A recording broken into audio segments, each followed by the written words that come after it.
Come to Hare Chevy for the great deals and killer dancing.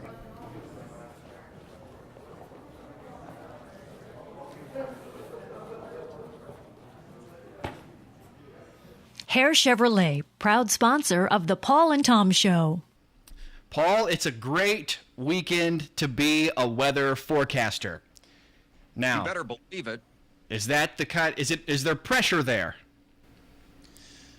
No, there's not pressure. There's excitement. There's challenge. The forecast is going to be wrong sometimes, Tom. Once you've accepted that and move on, I mean, I'm not God. Anything could change at the last minute. The important thing, Tom, is to explain what you know. Don't go on endlessly about, what might happen. Oh, we might have, if it goes here, this might happen. If it goes here, this might happen, like 5 days out. There was a newspaper in Anderson it was either Wednesday or Thursday, and they had a front page headline, up to a foot of snow this weekend. Wow. And you're saying that's not going to be right. Well, that's the thing. It's always going to be right somewhere. I mean, there might very well could be a foot of snow in South Bend by tomorrow, for example. Well, let's take the layman through this. I don't understand because I just did traffic, and you're the weather person, and weather's hot right now, Maverick. The thing is, what happens between the forecast is correct and now the forecast is wrong? What is happening between those two things? I mean, how are you getting the first forecast, and then how are you getting the next forecast that's different? Walk me through this. Okay, put on sensible shoes before I walk you through this. In fact, perhaps some snowshoes. You are looking at information that a couple of days out, in the case of this weekend's storm, when it was first coming together, it was coming together in the eastern Pacific Ocean, several thousand miles away. And so on Monday or Tuesday or even Wednesday at the beginning of the day, you are assuming information that the models are trying to pull together, the computer scenarios that they're trying to pull together from way out in the eastern Pacific will hold up. Well, first of all, there isn't as much data being transmitted in that part of the world. That's how these models that you hear the TV people prattle on endlessly about, included at one time. How can you trust information from beautiful women? I don't understand that. Just because you've had some trouble with Big Rig doesn't mean that every beautiful woman can't be trusted. Oh, sorry. So go ahead and believe them if you like, unless they say the words alerting or tracking every 10 seconds. Then you deserve to roll your eyes at them a few times and just go, consultants. But anyway, I digress. They're all using a suite of computer models. Sweet. And those computer models are initializing with present conditions. They have to have somewhere to go from. So they sample data from a bunch of different points in one area, and then they model. They model what normally happens statistically when those conditions are present.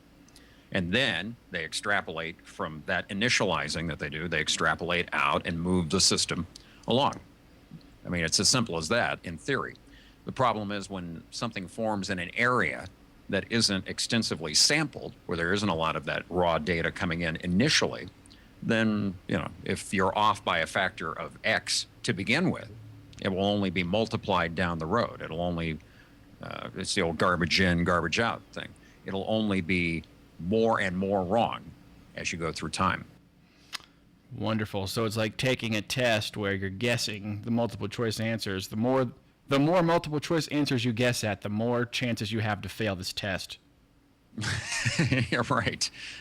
And I would suggest that if you have a newspaper that's printing up to a foot of snow 3 days out, someone is really not putting too much stock in the SAT. Someone is not eating a good breakfast that morning or getting a lot of sleep the night before. That's the good thing about the local Brookville paper is that it only comes out once a week so they can report on just what happened. They don't have to forecast anything. There's nothing more accurate than a past cast. Is that an industry term? I don't know. I think I just made that up. Maybe I'll just start doing that from now on. Only recaps. The Paul Poteet Pastcast. Well, Once it becomes a news story. That's like, once the tornado warning is over with, but something actually happened, then we throw it over to those people over there in that room, with all the teletype machines and the sharp dressed guys with the felt hats and the press, on the side. Then it's a news story. Then it's past, it's not a prediction anymore. But people, as we discussed on the Paul and Tom show recently, Tom, not just in weather, people love to know what's next. They want to get their fortune, read. They want to look at the horoscope, and it is no different with weather. They want to know when the world's going to end, and if some crackpot comes along and mixes a big jug of Kool-Aid, they're more than happy to get in line. Am I comparing people that are interested in the 5-day forecast to a cult following? Maybe not. yeah, I like where you're at this morning. This must have been one hell of an anniversary weekend. But people, thank you for remembering. But people like to solve the puzzle of the future, as we discussed the other day. And so weather is just one of those things. People like to feel they have some kind of, I think they feel if they know what it's going to be, that they have some control over it. But Great. That's the reason for the popularity of the forecast versus the past cast. Now, in closing, I'm going to put you up full screen so you can talk directly to your followers and tell them anything that you need to say about this forecast or anything else in life, considering that whole thing you just went on about the end times. All right, you're full screen. You do not know when the hour comes. It could come any moment now. It could come by the end of this sentence, especially with the kind of bandwidth that I have here in the house. God knows it's a wonder I'm trying to run an internet business out of this little 26K. That's right. I had to dial Tom up for this. This CompuServe account needs some upgrading. I would just say to you in closing, just use common sense out there and be careful. In some places, it will be very snowy. Any snow that we get this weekend is going to blow around. There's going to be maybe a little bit of drifting, too, depending on the moisture content of the snow. And then there will be lake effect snow late tonight and tomorrow morning. So you have to watch that, too. In closing, I would say any radio station with me on it is a great bet for news and information and official declarations from the authorities, not from someone with Kool-Aid.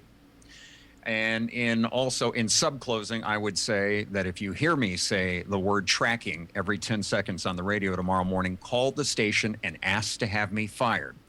And also in closing, I would say paulpoteet.com. F5.